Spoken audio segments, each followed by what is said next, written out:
They don't want that leader. I don't want anyone to lead me. I can lead myself. How well is that working out for you? But Jovi, what about these people that can't lead? What about the blind? They can't even see their leaders. What about the deaf? They can't even hear their leaders. What about all these leaders? They're so horrible, and there's nobody out there. And look at where this leader did. You want us to follow leaders, but this leader, okay, yeah. The exceptions. Guess what? I'm still going to stand on the hill that you need to be led somewhere better than where you are.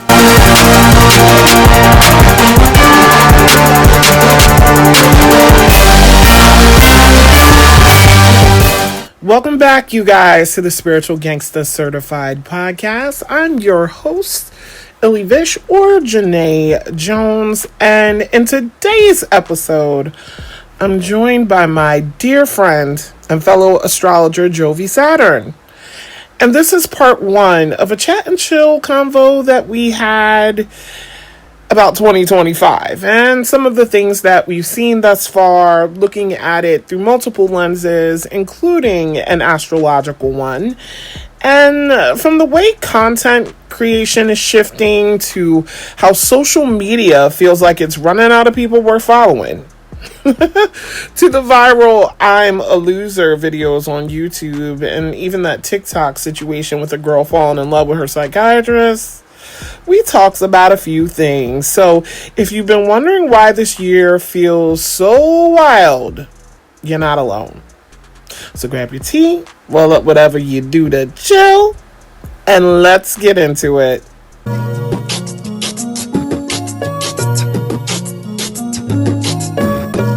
You're now tuned into Spiritual Gangsta Certified with Illy Vish. This is the other thing too. The curation for perfection, right? With the South Node in Virgo and the North Node in Pisces. And I'm seeing more and more people actually being less of content creators. I don't know. Maybe it's something that I'm noticing in the way that content creators used to be. There's oh God, there I go again, because it's like 100 things to talk about. So there's the lack of leadership with Saturn and Aries. There's the lack of want for work with the South Node in Virgo. The people are getting mad lazy, even with content creation is becoming extremely lazy for the sake of, I don't know, is this a rebellion against perfection? Because even I'm tired of, and let me say this correctly because there's nuance to it. I'm tired of creating content, but I'm not tired of creating content. There's what I believe it is that there's an exhaustion in the way that we have been led to create content. Yeah. So if we think about a moment where during the era, and bless those children born with it, the Uranus and in Pisces and the Neptune in Aquarius, when that motion was going was heavy MySpace days. This was we were learning to just share anything and everything. It was weird. It was still the wild, wild west of the internet during those two motions. This was the first time that Xbox had, or even PlayStation had started to connect online so that players could play with people around the world, which was absolutely fun. Like what they're doing. And then so now we're in this era where those things that were all free forming, with like Saturn now being in retrograding back to Pisces, but we literally just got out of it. And then the Pluto in Aquarius, all that is transforming into something like, who the fuck have we been following all these years that took away that freedom of creativity and just expression and just morality? And, people were kind of doing things out of good nature, to where now we have this kind of social media where people are putting way too much expectation on others to be a certain way on social media, while also feeding into the most negative aspect of human emotion they possibly can, and not in a way that it was when we were talking about rage baiting and things of this matter. I'm like, oh my God, there's so many things to talk about. What do we have? We have the T app. Yes. Fiasco that happened. We have what you mentioned to me earlier, the unloading of people's personal, just bombardment of and Yes. the expectation that you must fix it. There is the lack of leadership. We don't even know who to follow anymore. And people will say, oh, we don't need to follow anyone. And I still think that there's detriment in that rhetoric as well. It's the same rhetoric as we don't need to go to college. We could teach ourselves. How well has that been working out? Everybody is not equipped. No, they're not equipped to learn on their own or have the discipline or, the self-discipline to continue to, or even to then take what they've learned and do something with it. Yeah. All they do is go on YouTube, learn it, then create a YouTube parroting what they learned. There's no wisdom because wisdom is found in actual experience. Right. Knowledge. Yeah. Right. And this will be that Saturn in Aries because the wisdom is Saturn and the Aries is the action. And so we see a lot of lack of wisdom and applied action and applied knowledge. So, and it's the easy route as well. So we have the easy route where, anything that anyone can, like I said, with the whole creation of content, it's not in the same way that it used to be. It does feel like a job. Yeah. For a lot of us, it very much feels like a job without the matching pay for said job. But also the insatiable innate feeling that you must do this too. So it's like following your life path and this is where it's leading to. It would have worked so much better for us had we had gotten into this life path maybe 15 years ago.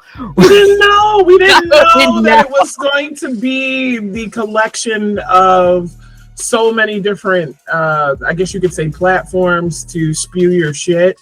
Right. To share your life, to monetize. You even just made me think of the fact that, first of all, if y'all see me smoking during this episode, a blunt is needed.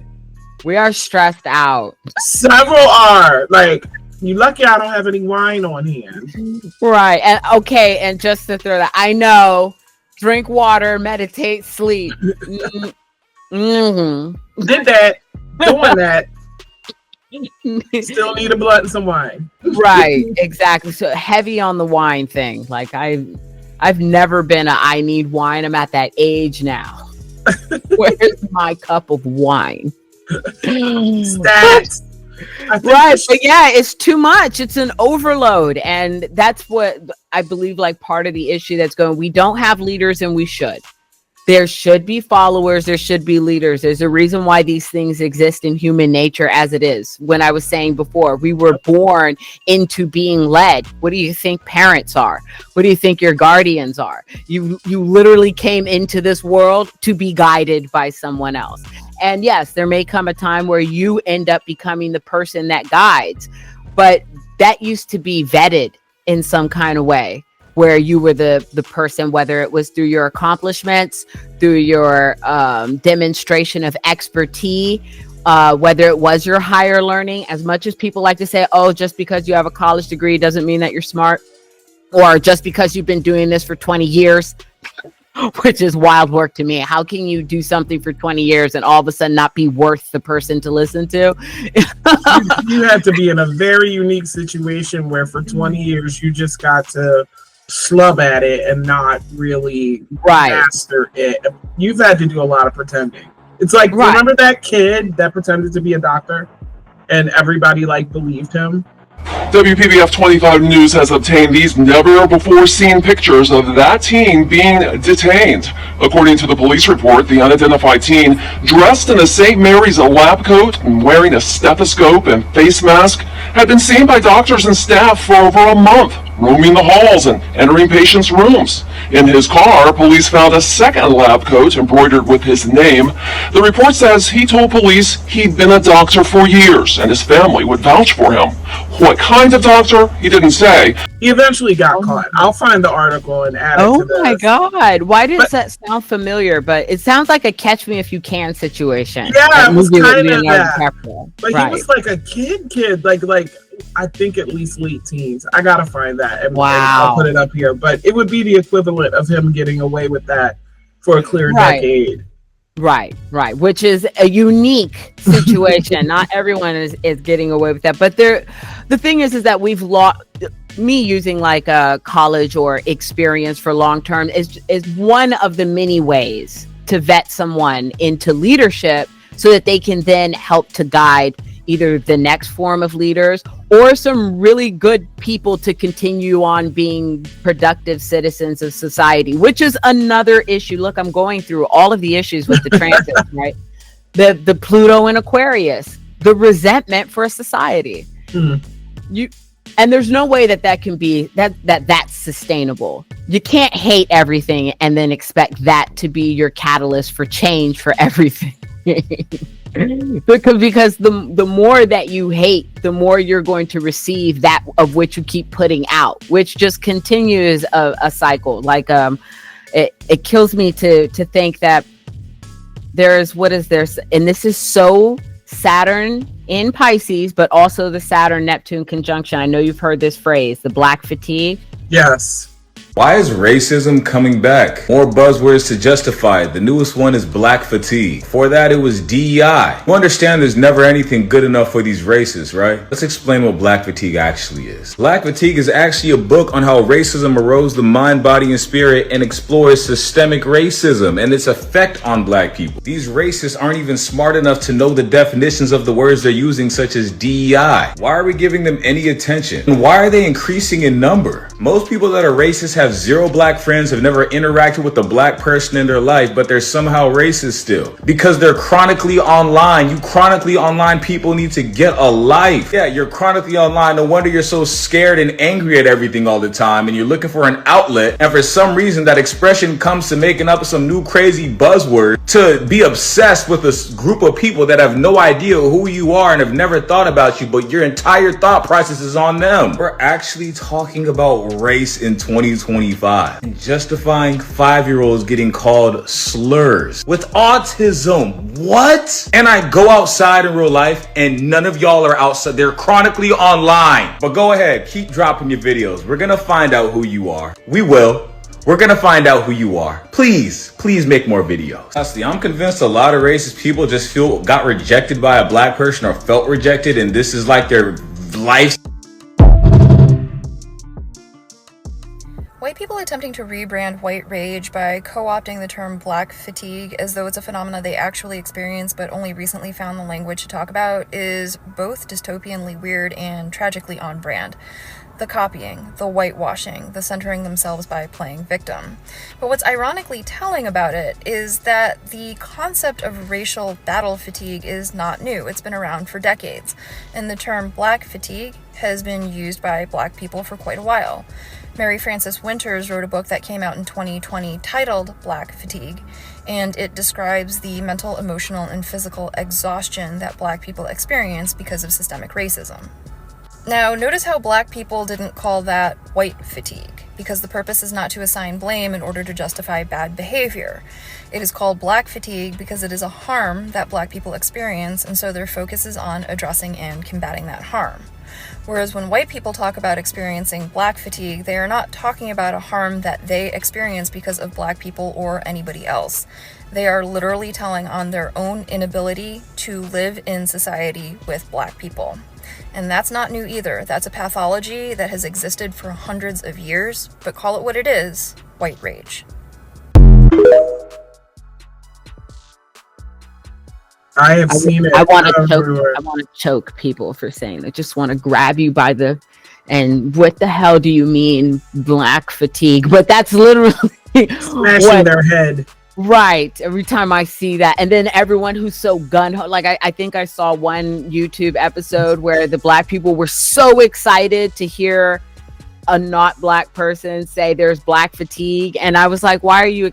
First of all, you're leaning right into the Neptune and Pisces because that's what that is. Neptune, the Saturn. Saturn is black. Neptune is tired. Yes. Right. So they're leading right into the terminology for black fatigue.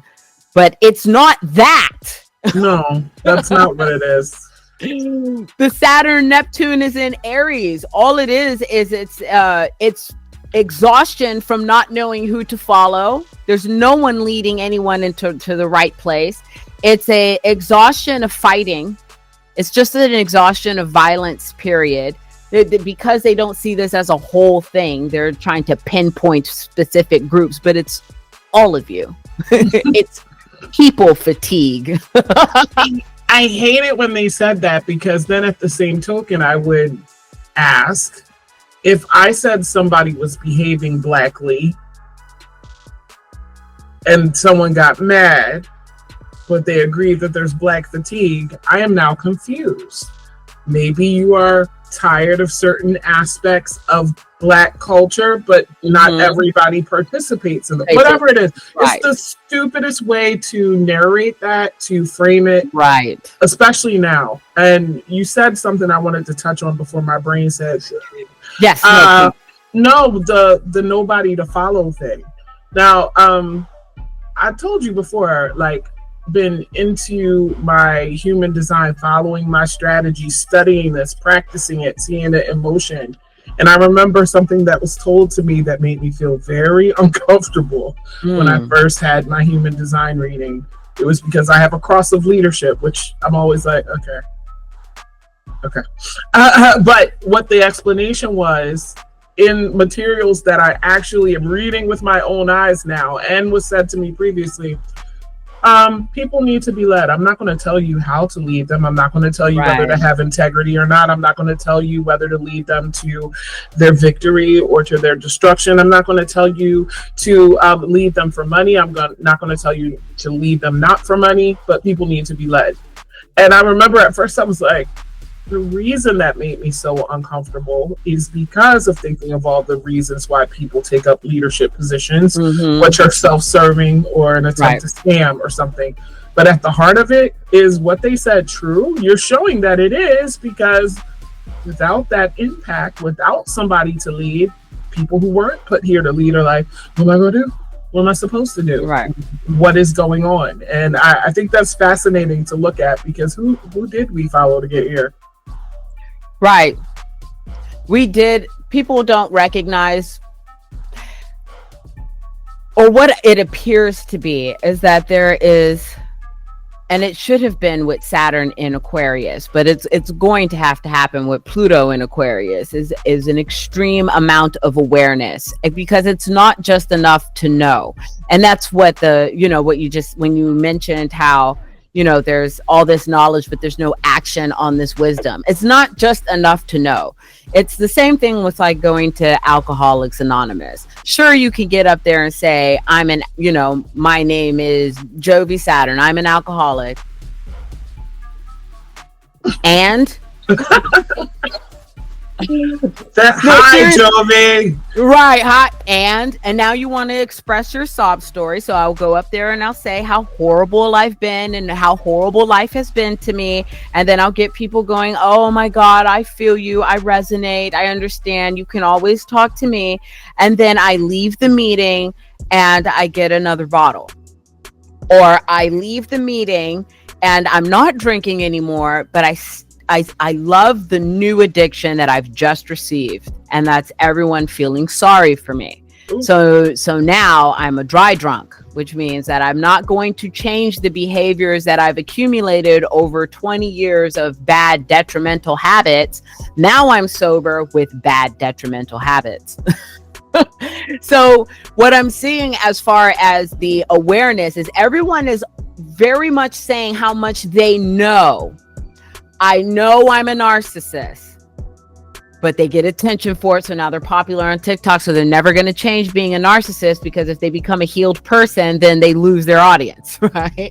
Or I know that I had a bad relationship, or I was in a toxic environment, or I had a bad upbringing, but I'm going to continue to have these bad habits and these bad expressions and continue, because this is what's getting me attention. I don't know if you've seen on YouTube lately, there's a string of I'm a loser videos coming out.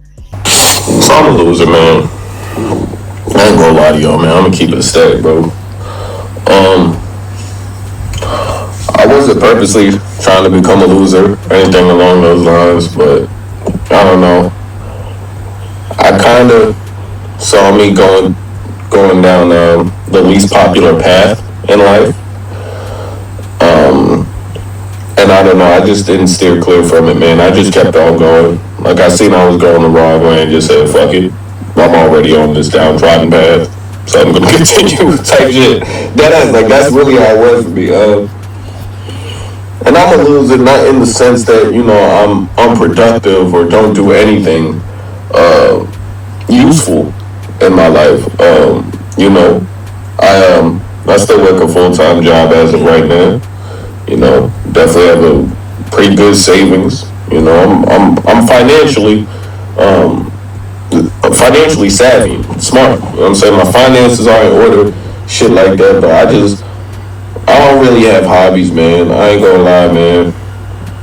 Like, y'all gonna say I'm crying about my height, but it is what it is, bro. Like, this is a common reoccurrence on this channel at this point, so I don't know. I just found out my shit was cut. I just found out I'm romantically cooked as far as my SMV goes because of immutable characteristics. Keyword height. You know what I'm saying? And I don't know. That kind of led me going down the wrong path, man. And it left me feeling like complacent with where I am in life. And don't get me wrong, I'm in a very comfortable spot in life, but it's like I feel like you should never be complacent in life. Because once you're complacent, I feel like that's when death comes earlier. Shit like that, you know? In which people are expressing that they're in their 30s and they're in their 40s and how they fucked up life. And they're getting so much empathy for it. Why would you want to change? Now you have 163,000 followers on YouTube for being a loser. Like, what would... Wow. I did not realize that, but I was going to ask you. So the lady with the maybe 25-part TikTok series about falling in love with her therapist and how the therapist contributed to this. I did not watch the series. You're going to have to catch me up. But I did see that there was a stalking the therapist TikTok thing going on. There's one woman, God bless her soul, who watched all the way up to part 21. And her TikTok just explains. She gives you the... Yes. Summary. So I've only seen the actual person, her last like 2 or 3 parts, because there was no recap. I fell in love with my psychiatrist. I watched that 20-part story, so you don't have to. That's Kendra, and she's letting the internet know that she fell in love with her psychiatrist. So Kendra is a ADHD life coach. She was in the midst of reading books, and one of the books told her that she, as someone with ADHD, should definitely be on medication. So she decided to get back on medication. She just Googled psychiatrist. The first guy that popped up, she clicked his name, booked an appointment. Now, these meetings were via Zoom over the course of 3.5 years, and they were about 30 minutes long, and they were once a month. She said when she first saw him, she thought he was attractive. He was her age. Because of her past with therapy and how many she's had in the past, she was very comfortable like divulging, her past, her traumas. She told him about her relationship traumas, her substance abuse. She also went over how at that point she was only about 6 months sober. So they met monthly so that he could check on her medication, make sure that the dosage was right and she was feeling good. And so she said he would crack jokes, he was very attentive, he would listen very well, he would praise her for the running that she would be doing. And so she just said that she really enjoyed the attention she got from him, right? And so during their third session, she asked him, can I call you by your first name?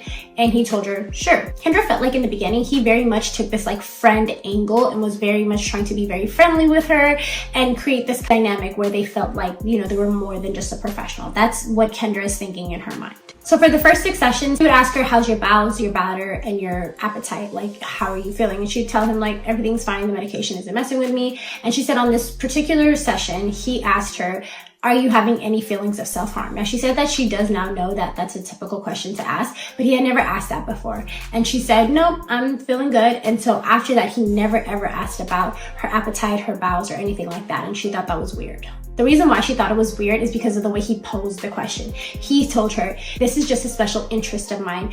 Do you have any self-harm thoughts? And so because I guess of the way that he posed the question, in Kendra's mind, she thought that it was more than what his protocol was asking for, that was him doing extra. Kendra felt like the little bit that he did open up and tell her about his successes or about, how he's becoming internationally recognized or the work that he's doing made her respect for him grow just exponentially. And that also made her fall in love with with him. Kendra mentioned, oh, he's a Pisces, so of course he's a good listener. And then she went on to say that she started begging him to see him multiple times a month. He would tell her there's no need for us to meet multiple times a month. So she ended up getting a new therapist. The therapist that she had ended up retiring. She was like 75 years old. She has a PhD. And she started working with her and seeing her weekly. And in the beginning, her journey with that 75-year-old therapist was really good. She was gaining a lot. She was teaching her different modalities. And it made the need for her to connect with a therapist less. So she became okay with seeing him one time a month again. And mind you, Kendra told her 75-year-old therapist all about her obsession with the psychiatrist. She would go into great details, and she said that the therapist almost enjoyed the kiki. She enjoyed the stories along with all the other stories that she would tell her about her dating life. And she didn't have any thing to say about it. She wouldn't tell her hey, let's dive into this, let's unpack this, there might be an issue here. Kendra then mentioned something called intermittent reinforcement. But she basically said that he started to be very warm and welcoming on certain sessions, and on other ones, he would be very distant and very cold. And this only made her want to work harder for it, and ultimately got her addicted to this cycle. Kendra said that she felt like he was using his clinical knowledge to be able to lure her in and manipulate her. She told us a story how she ended up getting into a car accident, and she didn't think it was much. She ended up going to urgent care, and they told her immediately, you need to go to the emergency room. There might be internal bleeding. We're getting signs of that. And so she was like, well, I have a meeting with my psychiatrist at 2 p.m. I can't miss that. I'm going to wait for my appointment. Then I'm going to go to the ER. So she gets on the Zoom with her doctor and she tells him what happened. And she said that she was upset that he didn't tell her, let's stop the session. You need to go to the ER.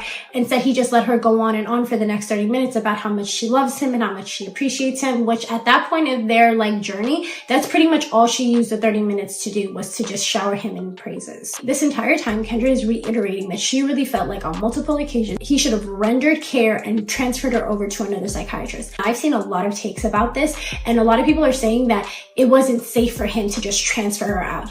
People like her sometimes have other issues in the background, other mental diagnoses, and you can't just take someone like that and just rip them away from their mental health provider and just put them with somebody else. A lot of people believe that he was just actually protecting her mental health, not stringing her along for his own benefit the way that Kendra views it. She then tells us how he would never directly compliment her. He would never be like, oh, I like your glasses or anything like that. He would say something like, oh, I like tortoiseshell glasses. And so if you go see any of her videos, she's wearing these tortoiseshell glasses, and she said in her videos, in hopes that if he does see the video, mind you, she has contacts, right? Now in the background, Kendra had an ER doctor who was a best friend of hers, who was also feeding into her I don't want to call it a delusion, but her version of the truth that this man was in love with her. Her best friend would say things like, I wouldn't be surprised if your doctor up and said oh, I can't give you care anymore. And then 2 years later comes back and tells you he wants to be with you. I don't know if there's a 2-year time period before you can date a previous client. Kendra would go take that information over to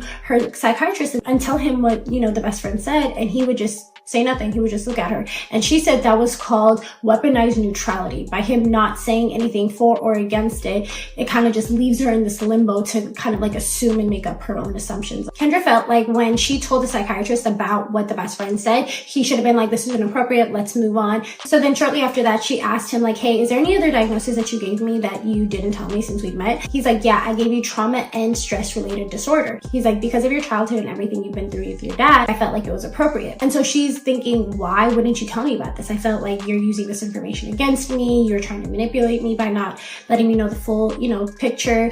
So now it's January 2023. They're about a year and a half in, and she's full-blown obsessed with her psychiatrist. Now, at the same time, she ends up getting a boyfriend, right? The psychiatrist had no problem with the boyfriend. She actually said he encouraged the relationship, but she thought that he encouraged the relationship because he fulfilled her physically. Then she was still supplying the psychiatrist with what she would say is supply or emotional fantasy for him to be able to feed off of that, right? She also would mention how the psychiatrist wasn't married or dating because she felt like he was getting his emotional needs met through his clients and he was being predatory that way. Once she got with the boyfriend, she started telling the psychiatrist intimate things about her sex life, how she's tracking her cycle. And she felt like he should have stopped her at that point and told her, hey, this is inappropriate, let's move on. But she felt like he didn't because he was enjoying it too much. A year and a half into being with her boyfriend, they start having problems in the bedroom. And she goes to her therapist, a 75-year-old, and she starts telling her about it, right? And the therapist is like, you know what, you should go tell your psychiatrist about these issues. And Kendra's like, I don't really want to tell him, I'm not comfortable. I mean, at the end of the day, I do have this this giant crush on this man. I don't necessarily want to go tell him stuff like this.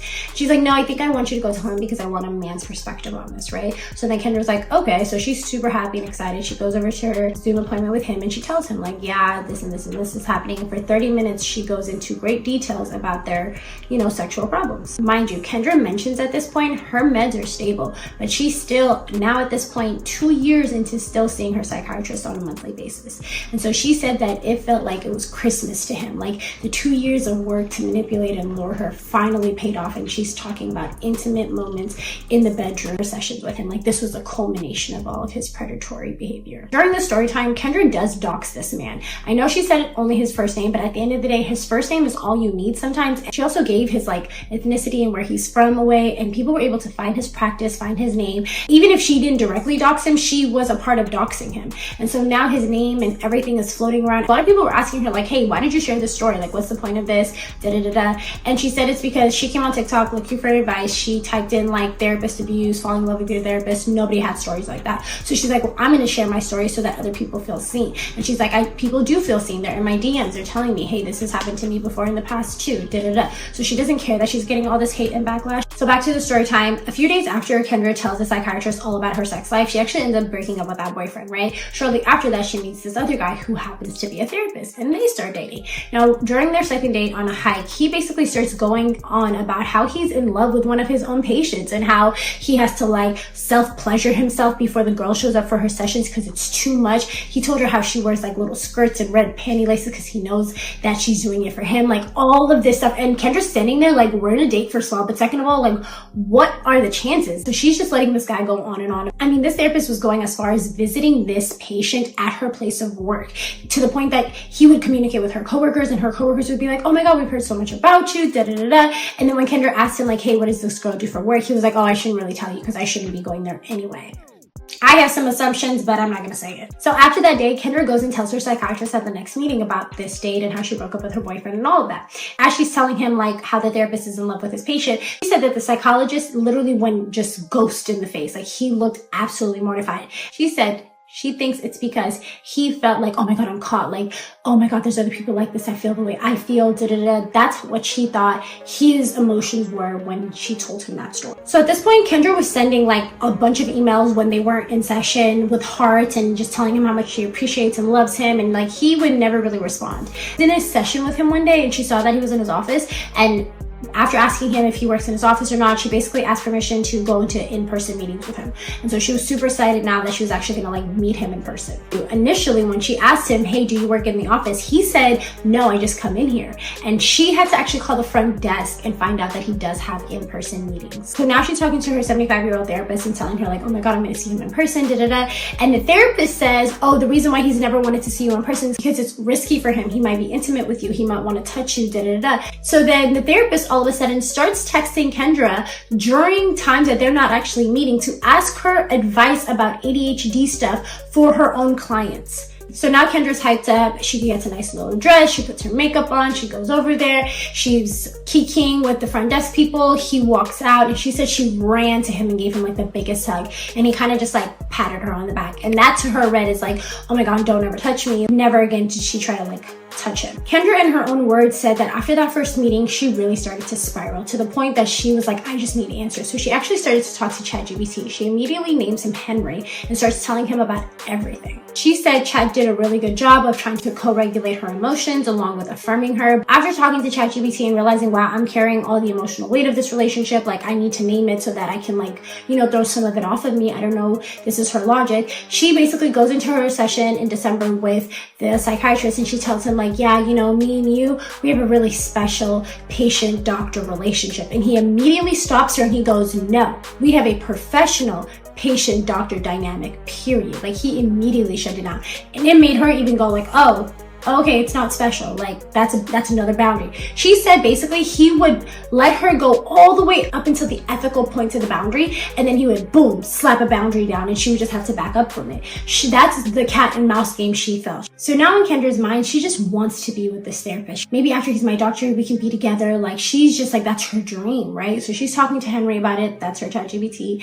And he basically tells her it's normal for you to fall in love with your provider. That's a normal thing. He even named it for her. and he said, that's transference.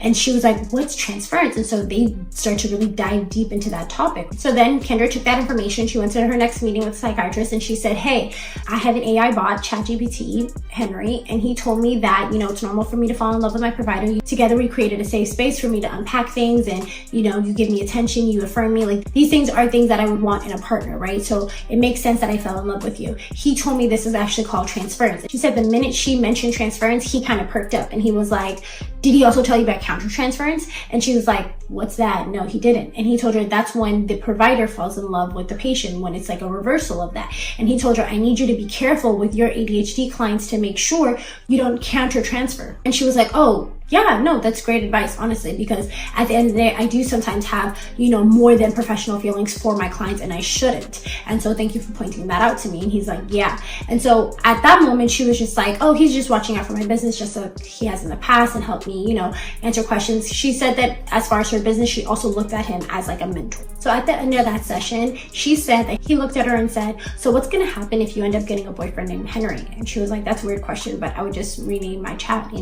And so she didn't think of it until she got home. And that's when she was like, that was actually a really highly inappropriate question. And then she really started thinking about the countertransference stuff. And she was like, wait a minute, he wasn't telling me that so that I can be careful with my clients. He was telling me that because that's what he's experiencing. He slipped up. He was never supposed to do that. She always mentioned how smart this man was, how good he was at keeping his boundaries, how he was never sloppy. He would never, cross them because he knows like I shouldn't. So she's like, when I brought up transference and then he brought up countertransference, she's like, I've learned now that these healthcare providers, they're trained in how to deal with that and how to like unpack it, work it through with the patient. She's like, he didn't do any of that. He didn't even tell me about it in the first place. He just let me go on for 30 minutes, always praising him. So then she went to ChatGPT and she asked ChatGPT to give her examples of when and where her psychiatrist had experienced and done countertransference with her. And so ChatGPT, again, this is where it becomes a very dangerous tool.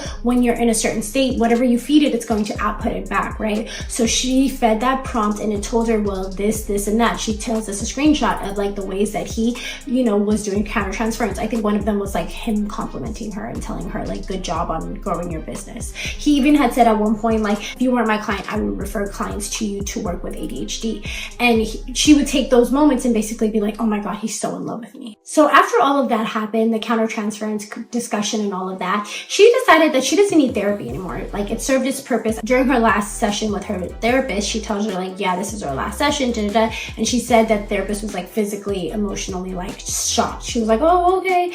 Well, usually I like to be made aware ahead of time that this is going to be our final session because I have a procedure. There's a way that I like to, ask questions, see what you've learned, and they go into it a little bit, but not a lot. At the end, Kendra's like, bye, see you. And she said that the therapist in a very shaky, emotional voice was like, have a good life or whatever. And then that night she gets an email from that therapist again, basically telling her like, hey, I really do have a procedure. I really do want to know like what you've learned, what you've gained, I want to be able to give you like a healthy closure. And so Kendra took this as like, oh my God, this therapist is begging me to come back. She said it gave her an emotional weight, right? So she decided, I'm seeing my psychiatrist tomorrow. I'm just going to ask him to help me draft an email. So she goes in, hand in her face, the minute that she goes into his office, and he's like, oh, that's how we're starting today. And mind you, when she got those bullet points from ChatGPT showing her ways that her psychiatrist was doing countertransference, she took that screenshot from ChatGPT and she sent it to the doctor. She's in the psychiatry session and he's like, so what's going on? And she's like, you never responded back to my email. Kendra felt like at this point, he very much so should have let her go and like transferred her care, but he just couldn't let go in her mind. Kendra said that after that, he increased the intensity and the intimacy in their session. She felt like because she told him, hey, like I'm having transference, I'm obviously like projecting my feelings on you, he's rewarding her like, good job. You took full accountability for your dynamic in this relationship. It is all on you. Now I'm going to breadcrumb you as much as you want, right? So at that point, she gears the conversation back to the email and she's like, hey, did you see what Henry said? And he's like, yeah, I'm still thinking about it. And then she's like, well, I want to read you what else he said. And she basically goes on and she's like, yeah, the countertransference is very common. They're human at the end of the day. They go through human emotions. What's most important is that it's internalized. They never act on it and they keep it in check, which your psychiatrist is very good at. She said that she felt like her psychiatrist felt really good hearing that he excels at like suppressing his emotions. And that at that point, that's when he rewarded her with a funny metaphor, which is like, I guess, her favorite breadcrumb, which is intellectual stimulation. And he gave her a funny metaphor and then explained it, and she was just like giggling, and she was like, oh my god, this is the best breadcrumb ever. He then helped her draft the email to the therapist, basically saying, if I come in for another session, it's going to be more for you than for me. I'm happy and complete with your therapy and the care that you've rendered. Then the psychiatrist said something like, I used to have a lot of respect for your therapist. And Kendra feels like he's saying that because she got sloppy. He's basically saying, I loved when your therapist was sending you over to me to give me juicy details about your sex life and you know, directing you to me to tell me like things that I've always wanted you to tell me. But then she got sloppy and then she got messy, and I lost all respect for her. That's what Kendra thinks he's saying by saying that statement. So then after that, Kendra goes into a whole text message thread between her and her ex-boyfriend, where her ex-boyfriend's trying to get her back, and Kendra's telling him like, I have more self-respect for me, I don't want to talk to you, da-da-da. And the psychiatrist's response to that was, I bet he had to read that twice. Kendra felt like that was his way of saying good job instead of complimenting her. And so Kendra tells us like during a full moon, she had this dream about her actually hooking up with her psychiatrist. During that same session, she actually mentions it. She's like, looks him dead in the eyes and says, hey, I had a dream about us like hooking up in this very office right here. And she said he like turned white in the face. She said he looks visibly uncomfortable. And she's like, maybe he felt uncomfortable because I basically psychically downloaded his like fantasy and I'm like speaking it back to him, or he's just uncomfortable. She told him that while the actual, you know, act was happening, she was enjoying it. She was so happy they were finally together. But the minute that she left and went home, in her dream, she broke down and cried. She was so distraught because she was like, oh my God, I thought he loved his boundaries so much. Like, why could he break his boundaries? Like, I can't believe that. So then she woke up from the dream and she was like, oh, thank God. I'm so grateful it's just a dream. And so she said, just like a little kid, the psychiatrist looked up at Kendra and said, so you do like my boundaries? And she was like, I love your boundaries. I hate them, but I love them. At the end of the session, he gets up and she said he met her at the door, which he never does. He stood there while she put her shoes on. Then she's like, are you gonna get the door? He like scrambled and got the door. She thinks in her mind, in her replay of this, he's completely frazzled because of the conversation they just had, right? So then he walks her to the foyer and then he like watches her leave. And she's like, he's never done that before. And then he asked her as she was leaving, see you next month? And she kiddingly was like, maybe. And she was like, you've never done that before. And that's when she said she'd realized they had actually gone 15 minutes over the session time. And she's like, this is the beginning of a special treatment, like longer session times, all these other things. And I'm assuming she's going to keep telling more of the story. I, however, did a little bit of digging in other aspects, but definitely if you want to finish off her story time, she's on part like 21 now, I think. Feel free to go to her page. It's going to be linked in the caption as always. Now, the digging that I did was somebody came forward that was actually a client of Kendra's that purchased her ADHD coaching from her. So this girl was a friend of Kendra, reached out to her and said, hey girl, I know you've gone through sobriety. I wonder if you had any tips or tricks for me. And immediately Kendra's like, so happy for you. Here's my link, book an appointment. So the girl books an appointment, and before the conversation's over, the girl pays Kendra $3,000 upfront for 3 months of ADHD coaching or sobriety coaching, whatever it may have been. And she said essentially in the beginning it was helpful. It was nice to have somebody that had gone through this journey to like help her, give her tips, and just genuinely having someone there to talk to. But then slowly but surely, all that Kendra was doing was typing in everything that this girl told her into ChatGPT to get responses, and then ultimately just telling this girl, use ChatGPT as a therapist, which we all know is very, very dangerous and completely horrible for the environment. You guys have taught me. Now, the friend that came forward, she was telling her story, and she was about to get to the part where she was going to tell us like, okay, the sessions were running out, but I was so grateful because at this point it's just ChatGPT. And then she said things got really weird, right? So I'm trying to find the videos where she's like going on into it more, because this girl had already privated her page. I think within like 7 hours of posting her story time, the client of Kendra had already privated her page, right? So I'm like, damn. So I'm finding other like takes of it. The girl that I found that watched the client's video basically said that she went from being like, oh, I'm telling the story, to like coming back to tell her story and being visibly shaken and being like, yeah, I'm gonna tell the story, da-da-da-da. And then all of a sudden, all the stories were gone. So what this person thinks, and what I honestly, I can see that happening too, is that Kendra reached out to that client and told her like, hey, you need to take it down. Maybe she went as far as to threaten her. I don't know. Either way though, the girl's story time is gone, but she was telling us what it was like to be a client of Kendra's. Someone has found that Kendra went on a subreddit and was like, hey, I told my story on TikTok and people are coming after me and victim blaming me and da-da-da-da-da. But if you want to hear my story, like, here's my TikTok. So some people are also speculating that all of this is just to further further her career as an ADHD coach. But a lot of mental health providers are actually really concerned that she is an ADHD coach, especially because coaching is a unregulated industry. They're a little worried. But either way, you guys tagged me in this. I wanted to make sure I got it out to you guys. I appreciate you guys as always. Bye. But stuff like that, even her saying like I know I was spiraling. Matter of fact, she was starting a course or some sort of counseling for people with like ADHD. Right. She saw a therapist and a psychiatrist. It's the psychiatrist apparently that she thinks kind of goaded her, even though she does admit she was obsessed with him. And maybe she should stop therapy. Hold on, not because, oh my God, this is too much, but because we can't be together until you haven't seen me for 2 years. So the longer that, because, you know, professional decorum and whatnot. So the longer that we're seeing each other, the worse I'm making it. Like I'm listening to her like, wait a minute, what? And it gave the same vibe of what you just said. I'm a loser. All these people are like, oh, it's okay.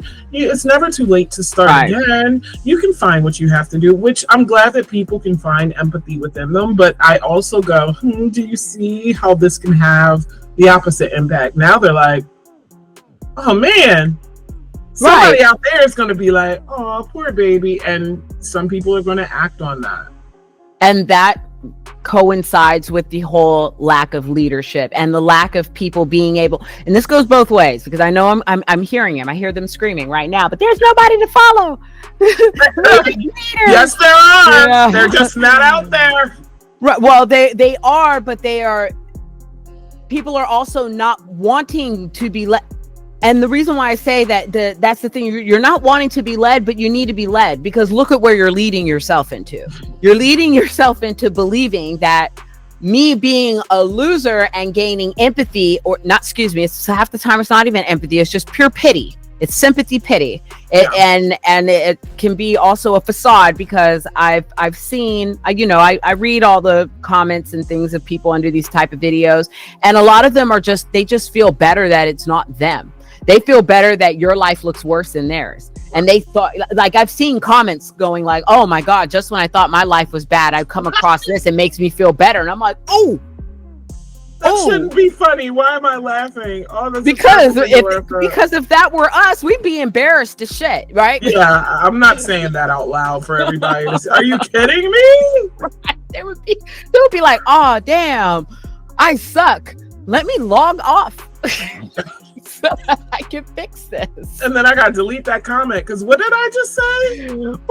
Right. You look back, you feel better because I feel shitty. That's horrible. That's terrible, right? But that's a lot of what the sympathy that they are receiving is. It's not real. It's not empathy for real. It's just it's a pity party to be like, oh, thank God there's somebody out there doing worse than me, feels worse than me. And all they would need is someone to find a leader or a mentor or someone to pull them out of that. They don't want that leader. I don't want anyone to lead me. I can lead myself. How well is that working out for you? Number two, there's nobody out there to lead, but they're following the pack, and they're not realizing also that, like I said, this entire conversation is nuanced. There is no black and white, and that needs to stop too, because there's other things to consider. The problem is that if I consider everything, I'm just an open, non-moving, stagnant book. So what I'm going to consider in this to prevent myself from being stagnant by considering every fucking thing that everyone's going through.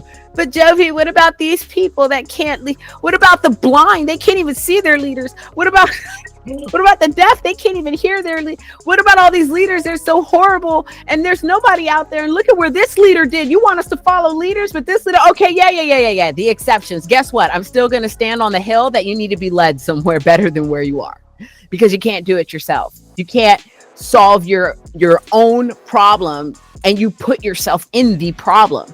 Right. And there are ways to do this, because you and I have done this when we're going through financial up and downs. We don't continue to rely on our own financial decision making, because we realize that our decision making has gotten us here. So what do we seek out? People who are better with finances. So we can learn to be better with finances. When our mental health is spiraling, We're not going to then consult our mental health. I'm going to consult. My mental health has lost its mind. I'm going to consult that right quick to try to figure myself out. No, I'm going to find someone who appears to be grounded and stable, who understands where I'm coming from and can pull me out of it, whether or not I want to hear it. Like there was a phrase that I heard the other day where someone was trying to give them real, genuine advice to get out of their situation.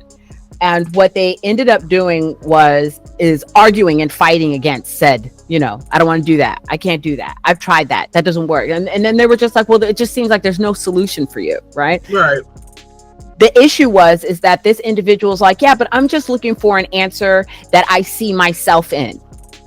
And the first thing that popped up into my head was, okay, that sounded slick. That sounded like, well, I just want to know that whatever you're giving me, I can see myself in it. I was like, ooh, that was some slick, flowery shit. Bitch, you want to resonate. That doesn't resonate with me. And then you can't see yourself there. That says something else to me too. Like, where can you see yourself there? Why can't you figure this out by yourself then? Like, right, and yeah. And then my thing is that the reason why you can't see yourself in the answer is because you've never tried that. That is the answer you actually need. Because if you had those answers and you saw themselves in it, you wouldn't be in a messed up relationship. Your finances wouldn't be crap. You wouldn't be on the verge of losing your home. You wouldn't be on the verge of losing your job. So you're looking for yourself in this person who's trying to assist you and help you out of your shit. Looking for you're not going to find yourself in there. Yeah. Because that person doesn't exist. You have not done that. You have not healed that side of you. You have not successfully managed your finances. So why would you find success where you have none? That's a good point. Because you wouldn't recognize something you had never seen. And also, I do want to add that there are some people that do this a lot, and I'm like, you are awesome. It must be amazing to be you. But once they've even have faced the problem, I don't want to call it hypervigilance, because I feel like sometimes hypervigilance has the opposite effect of what you want it to have. Right. But these people are then the people that stop themselves and have conversations with themselves, like what you're saying right now. Well, I haven't found an answer yet because I haven't found an answer yet. Maybe I need to, the fact that your wheels start turning and you start pulling yourself away from whatever didn't work, it's a process that can begin with that internal reflection too, and then the seeking outside. And then some people do that so much, they done figured something out on their own once they realize, damn, it's just not something I thought about because I'm stuck here. Ooh, I'm stuck. Ooh, that means I have to, and they might see something that inspires them and then seek out. There's many levels to it, but it all starts with this recognition of seeing yourself in it. Like you're saying, that girl, I don't resonate. Of course you wouldn't. That's success over there. You haven't had that. Oh, if somebody said that though, just tell her that directly. See what she says. Right, you haven't had that. Of course you wouldn't know. And then like we were saying with the self-reflection, like when going back to the Alcoholics Anonymous, it's not enough to say I'm an alcoholic and I've had a bad life.